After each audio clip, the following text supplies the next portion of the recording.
Hello everyone and welcome. Good to have you all here. The focus of this video is to help you get started with playing Anno 1800 for completely new beginners. I want to give you a solid foundation of the core mechanics of the game so that you can use what you learn to adapt to your own particular playstyle. So let's go. When you first start the game, you'll have this small little trading post. All your buildings must connect to this trading post via a dirt road. So start by creating one. Next thing you need is your farmer. Farmers will work all your buildings. Right now we have 0 farmers. Remember that all of your houses and your buildings must connect to the road somehow. But right now it says residents are leaving. The reason is because they don't have a market, so you need to plop down a market. In the beginning, unless you're playing on super hard mode, you don't really have to worry too much about where exactly you want your buildings to be placed, as you can move it later on to relocate. If you're playing on super hard difficulty, then the relocating will either not be an option or it costs you too much money. In that case, you can also use what's called a blueprint mode. If you plop down buildings, it doesn't actually get built. It just kind of gives you a blueprint, and you can always upgrade them later by pressing this little upgrade, and then it will upgrade and consume resource. When you click on a farmer house, you're able to see their needs and their happiness. Right now the farmers have access to a market, so they're happy in that regard. The clothes and the fish, eventually they'll be needed, but just not right now. Only when you reach a certain farmer threshold. We'll talk about that later. And as for the happiness in the early game, they're going to be happy, but eventually as you have more pollution and working conditions deteriorate, it will start going down. Right now let's just focus on building our early infrastructures. You notice that our timber right now has been going down, and it's going to go down very fast. Timber is one of those resources that you need for your buildings especially. So let's get started on our production chain for our timber. Every one of our production chain, in our case the wood, requires a warehouse, lumberjack, and a sawmill. I'm gonna go ahead and turn on blueprint mode just to make it easier to plan, and then we can upgrade the buildings. It's important to keep in mind that certain buildings, like the lumberjack hut, it needs to have this area around here mostly clear. Otherwise you're going to get an error that says not enough cultivation area.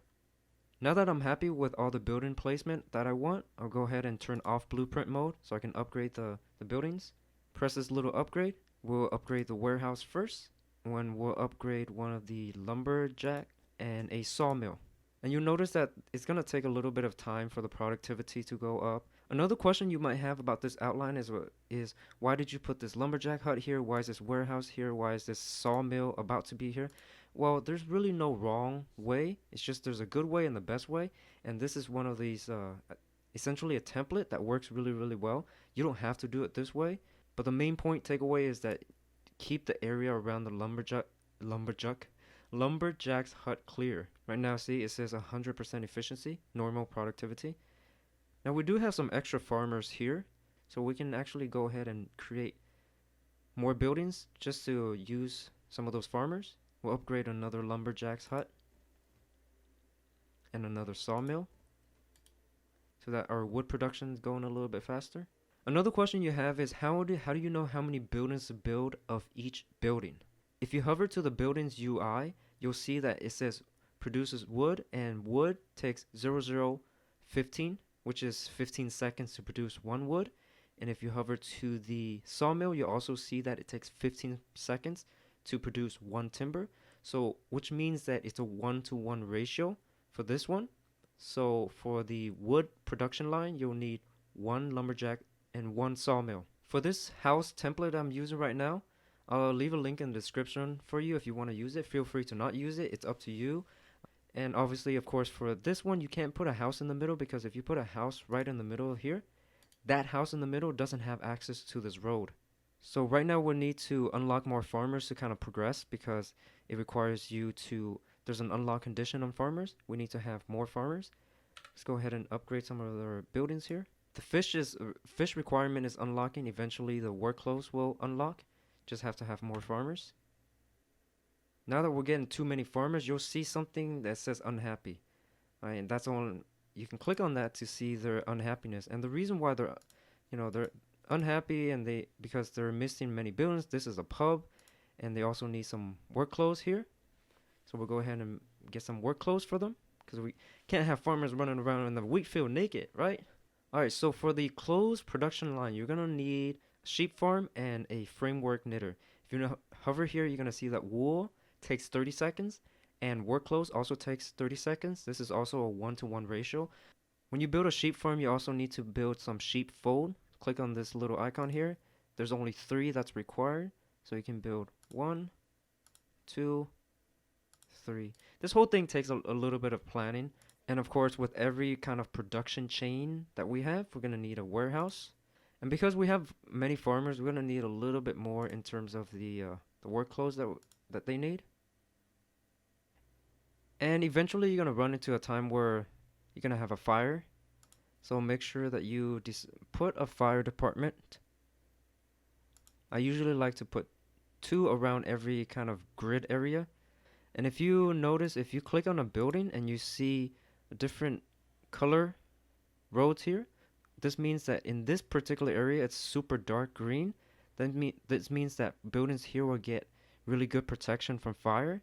But these buildings here, since the road line is a little bit less green, it's going to get less protection from this fire station. So now if we put another fireplace here, not a fireplace, a fire station, you're going to see that these roads will become more darker green.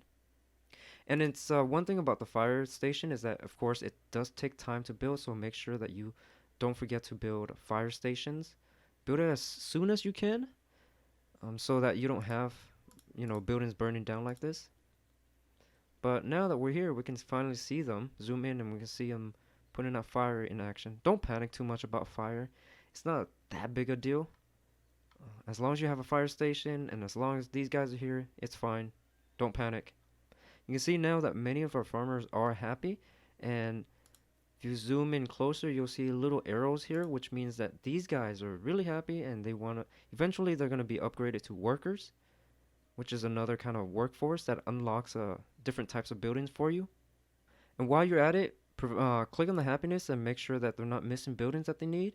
Right now, these guys are missing a pub for their drinking needs. So we can go ahead and plop one down for them. If you notice, you can also rotate the buildings, depending on your shortcut, but it's a little comma and a period on your keyboard, and you can rotate them. We need to eventually upgrade these guys into workers. Click on the little upgrade. Click on the house that has the little arrow here. Upgrades them to workers. These guys here. You can see that we have a workforce right here. And of course, this kind of process repeats itself again. And you just go through the list and kind of see what the requirements are, what they need, and their happiness. It's the same, kind of the same process, although the requirements are different. And see, the fire has been overcome. Right now, if you take a look at our balance of farmers, are giving us some income of workers, also plus 13. But the problem right now is the maintenance, because buildings require maintenance. That's why it's costing us so much. One good way to make money is just to upgrade these farmers here into workers and the workers into artisans, which is later on into the game. They'll give you even more money. So, right now it's minus 83. We upgrade these guys, and eventually, you get more money that way. But just keep in mind that, of course, when you upgrade, they're going to require more things, and it's going to cost you even more. So just upgrade slowly and watch your income. But right now I'm just doing it just to give you an example of, the balance. You're going to start reaching, and it's going to start reaching positive. Just do it slowly. And of course, with the workers, once you unlock workers, you have this little tab at the bottom right here. You click on it, you get access to many more buildings, the bricks, and the church, and eventually your cells for your ships, and etc. And once you upgrade your workers to your artisan, you have another tab here that says artisans, and it also unlocks more buildings for you to use. And that's it for this early game tutorial. If you found it helpful, consider subscribing, staying tuned, have fun with Anno 1800, and I will see you all next time.